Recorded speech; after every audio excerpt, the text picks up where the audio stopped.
nga pala yung part 3, mga B. Kung gusto nga pala akong nakita, baka hindi nyo naririnig. Mag-school na lang kayo sa Arellano Elementary School, located sa Orion. So, ayan, mga B. Kung gusto nyo talaga akong makita, ayun na.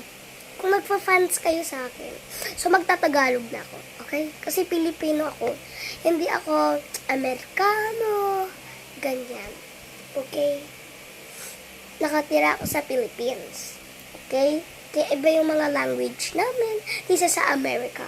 Magaling lang talaga ako mag-English, pati din sa Tagalog. Yan. Mag-update ako sa inyo. So, pagdabi ako assignments to do. So, yan mga big. Pero nag-aaral lang ako kasi gusto ko nga magkaroon ng sabit. Ayun mo pala! Like and subscribe this video para makita nyo ang mga ma-upload ko, mga videos, at like